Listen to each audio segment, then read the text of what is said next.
Саламатсыздар ма, құрметті оқушылар. Бүгін біз алгебра 8-ші сынып 1-35 есепті шығарамыз. Бұл жерде мынадай өрнек берілген, амалдар берілген. Осы амалдарды біз мыналарды ондық бөлшекке айналдырып барып шығарайық. Мысалы 42 бүтін, мынау бізде 42 бүтін 5-ті 12-ге бөлеміз. 5-ті 12-ге бөлсек, бізде жуық шамамен 0,4 шығады екен. Демек 0,4 42,41 болады. Жуық шамамен азайтамыз. 21 бүтін 11-ді бөлеміз 18-ге. Ол жуық шамамен, ол да 61 болады екен.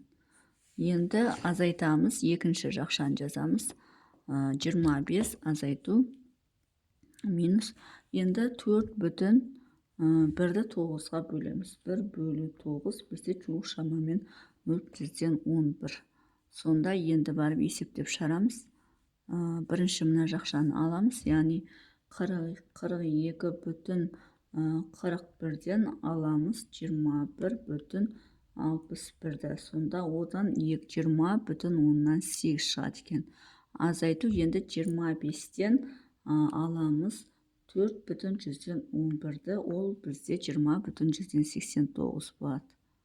89, енді бір-бірінен алатын болсақ, онда бізде 20 бүтін 89 үлкен болады.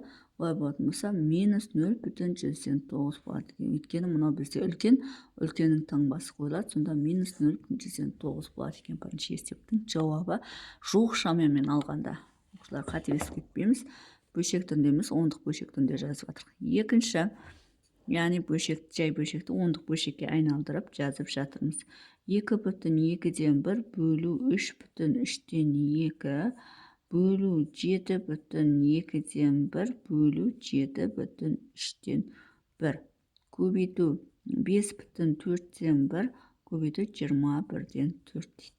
Тең. Енді 2 бүтін 2-ден 1-ді біз аламыз. 2 бүтін 1-ді бөлеміз 2-ге, ол 0,5. Демек 2,5 болады. Но бізде бөлу 3 бүтін 2-ні бөлеміз 3-ге. 0,6 жуық шамамен 3,6 болады.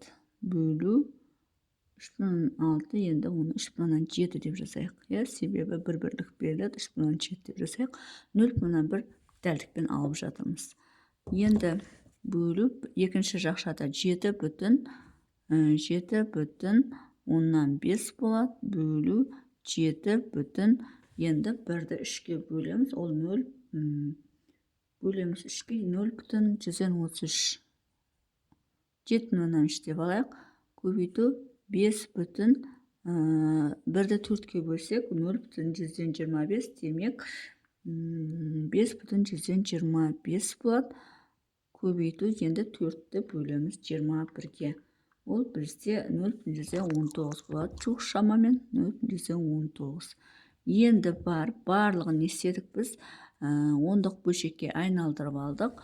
Жуық шамамен айналған бөлшектерде бар, сондықтан бұл нақты мән деп алмаймыз. Енді 2,5-ті бөлеміз, 2,5-ті бөлеміз 3,7-ге. Онда бізде нау жуық шамамен 0,68 болатын. Жуық шамамен бөлу енді 7,5-ті бөлеміз 7,3-ге. Ол бізде жуық шамамен 1,3 шығады. 1,3 шығады. Көбейту енді 5,125-ті көбейтеміз 0,119-ға. Онда бізде 0,90.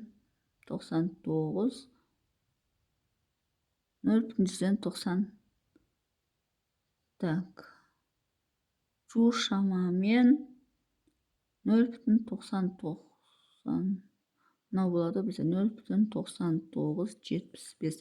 Ол жуық шамамен алсақ 1 деген мәнді береді. Сондықтан мен бөлшек түрінде жаза берейін. Тең. Енді мынаған бөлек. 0,168-ді бөлеміз 1,3-ге. Ол бізде жуық шамамен 0,166 болады. Оны бөлеміз 0,9975-ге. Онда бізде енді осыны бөлеміз 0,9975.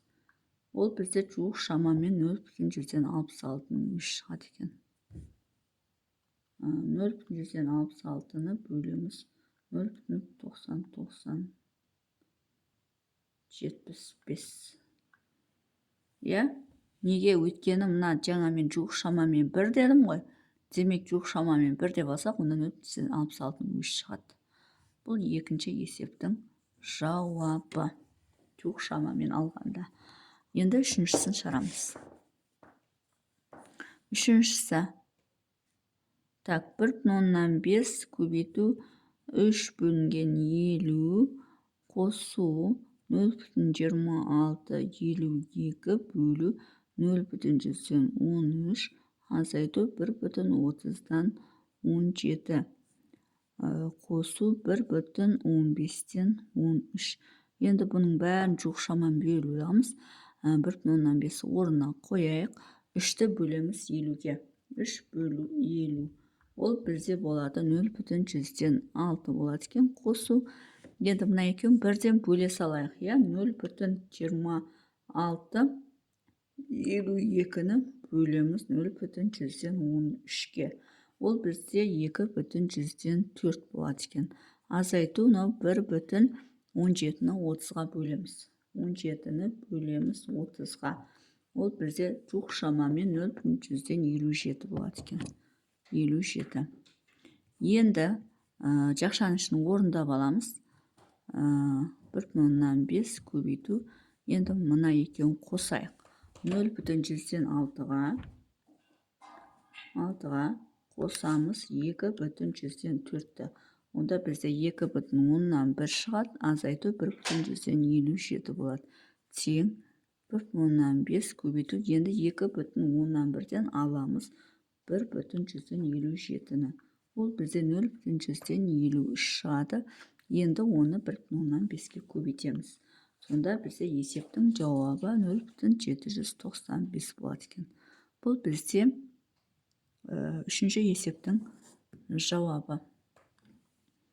Енді төртіншісін шығарамыз. Төртіншісі 3,3-тен 1 қосу 2,5 бөлу 2,5 азайту 1,3-тен 1 азайту 5,7 көбейту 2 бөлінген 19. Енді барлығын біз жуық шамамен алайық. Мынау бізде 3 енді 1-ді 3-ке бөлсек 0,3 болады. Сондықтан мынау 3,33 болсын. Плюс 2,5 болсын.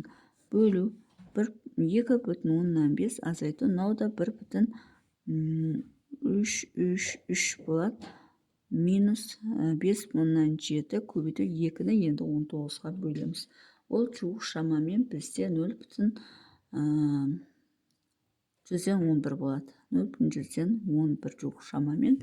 Енді бөлшектің алымын жеке қосамыз. Яғни бөлшек қойық. 3,133-тен қосамыз 2,15-ге. Ол бізде 5,183 шығады. Бөлшектің бөлімінде 2,15-тен аламыз 1,133-ті. Ол бізде 1,117 шығады. Азайту. Енді 5,7 мына екеуін көбейтейік. 5,7-ні көбейтеміз 0,111-ге. Ол бізде 0,627 шығады. Тең. Енді мына екеуін бөлеміз. Яғни 5,183-ті бөлеміз 1,117-ге. Ол бізде болады 498. 498-тен аламыз 0,627-ні. Ол бізде болады. Енді аламыз 0,627-ні. Онда бізде 435 шығады. 436 жуық шамамен шығады. Сонда бұл бізде төртінші есептің жауабы болады. Сонымен есептің шығар жолы осындай. Егер есептің шығар жолы түсінікті болса, лайк басып, комментарий жазып, каналыма тіркеліп кетсеңіздер болады.